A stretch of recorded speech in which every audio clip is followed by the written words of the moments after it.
చాలామంది అనుకుంటారు ఈ ప్రపంచం పుట్టకుంటే ఏమవుతుందని.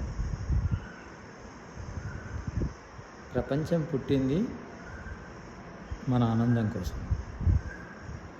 పుట్టకుంటే ఏమవుతుంది? ఆనందం దొరికేది కాదు. చాలామంది కష్టాలున్న వాళ్ళు ఈ మాట అంటుంటారు, నెగిటివ్గా ఉన్న వాళ్ళు కూడా ఈ మాట అంటారు,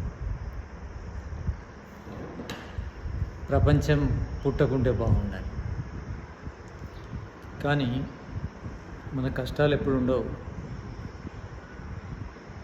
జీవితంలో మనం ఎక్కువ సుఖపడతాము, కష్టపడేది తక్కువ. అయినా కొద్ది కష్టానికే జీవితాన్ని మొత్తం నెగిటివ్గా చూస్తాము.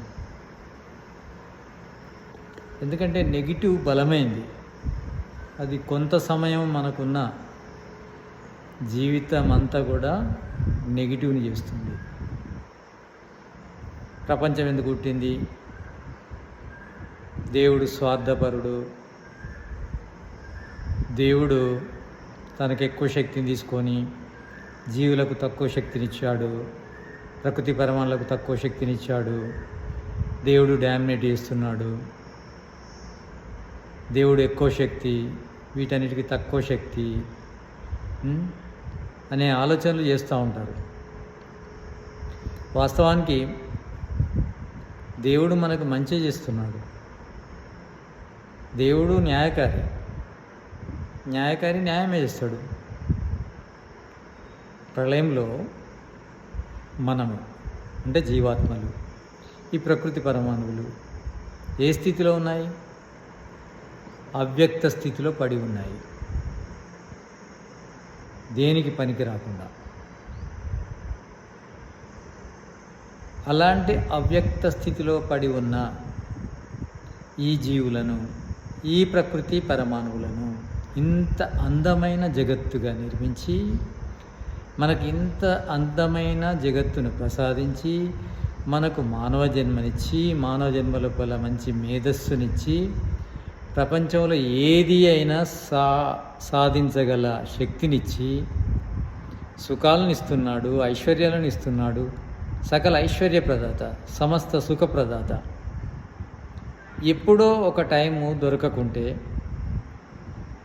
ప్రపంచాన్ని నిందిస్తాం, పరమాత్మను నిందిస్తాం, అన్యాయం అంటాం.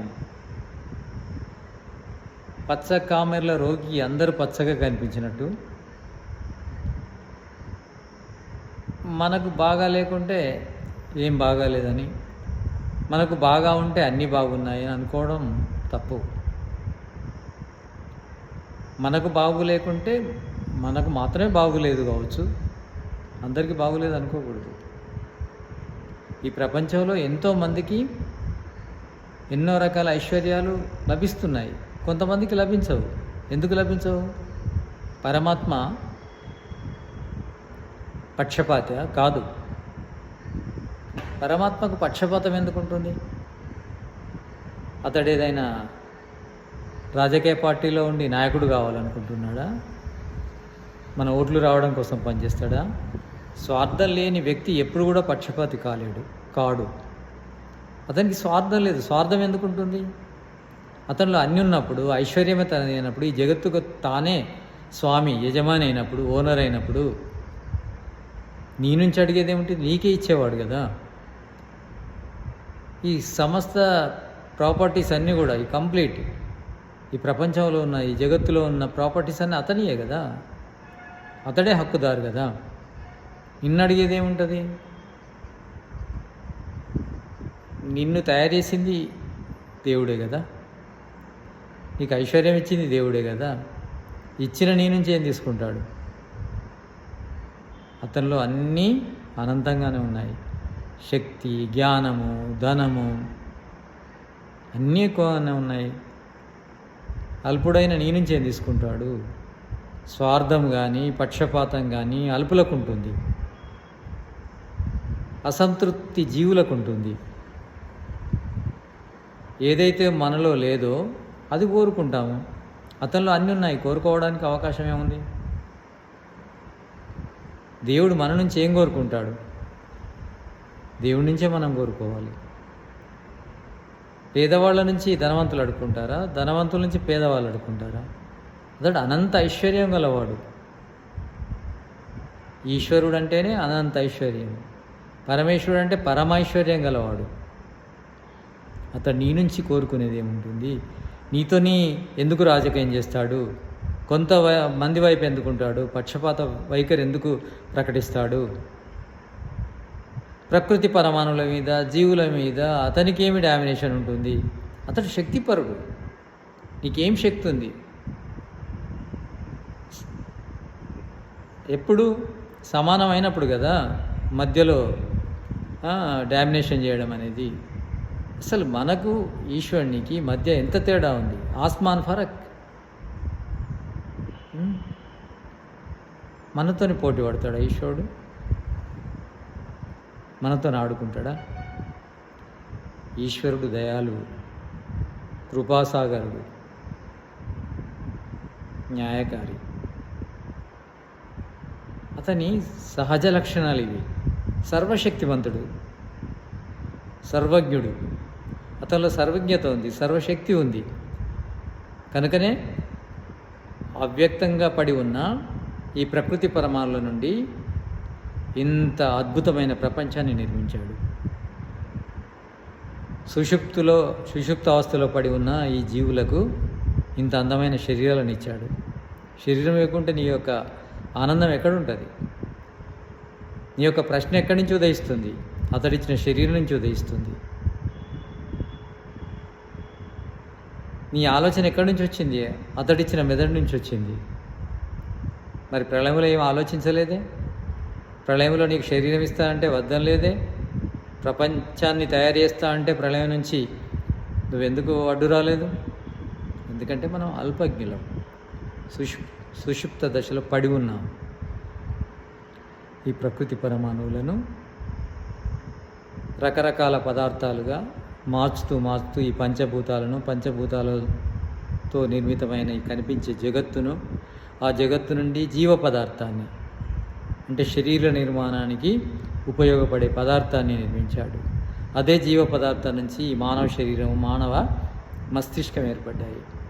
ఆ మస్తిష్కాన్ని ధరించి నువ్వు పుట్టిన తర్వాత, నీకు ఒక టీనేజ్ వచ్చిన తర్వాత నువ్వు అప్పుడు ఈ జగత్ ఏంది, పరమేశ్వరుడు ఏంది, పక్షపాతి, ఇవన్నీ ఎవరిచ్చిన మెదడుతోని, ఎవరిచ్చిన వాక్కుతోని ప్రశ్నిస్తున్నావు. ఒకసారి అర్థం చేసుకో. నువ్వు ఎక్కడి నుంచి వచ్చావు? నువ్వు పుట్టిన తర్వాత కూడా నీకేం తెలియదు. నీ తల్లిదండ్రులు నిన్ను పెంచి పోషిస్తే ఒక వయసు వచ్చిన తర్వాత ప్రశ్నిస్తున్నావు. తల్లిదండ్రులను ప్రశ్నిస్తావు, తల్లిదండ్రులను ఉత్పత్తి చేసిన పరమేశ్వరుని ప్రశ్నిస్తావు. నీ ప్రశ్న ఎప్పుడు మొదలైంది? ఇంత జగత్తు నిర్మించబడిన తర్వాత, నీ శరీరం నిర్మాణమైన తర్వాత, నీకు యవ్వనం వచ్చిన తర్వాత ప్రశ్నిస్తున్నావు. అంతకుముందు ఎందుకు ప్రశ్నించలేదు? ఈశ్వరుడు ఇచ్చిన శరీరం ద్వారానే ప్రశ్నిస్తున్నావు. ఈశ్వరుడు నీకు శరీరాన్ని ఇచ్చింది నీ సుఖం కోసం, భోగాపవర్గములు ఇవ్వడం కోసం, నిన్ను నరకంలోకి తీసుకెళ్ళడానికి కాదు, నీకు దుఃఖాలు ఇవ్వడానికి కాదు, నీకు కష్టాలు ఇవ్వడానికి కాదు, నీకు ఆనందాన్ని ఇవ్వడానికి ఈ జగత్తును తయారు చేశాడు. నీకు ఆనందాన్ని ఇవ్వడం కోసం ఈ జన్మనిచ్చాడు. భగవంతునికి కావాల్సింది ఏముంది? జీవుల యొక్క ఆనందం. తన ఆనంద స్వరూపుడు, తనకు ఆనందం అవసరం లేదు. అతడు నిష్కాముడు, అతనికి ఏమి కోరుకోవాల్సిన అవసరం లేదు. ఎవరు కోరుకుంటారు? సుఖం లేనివారు కోరుకుంటారు.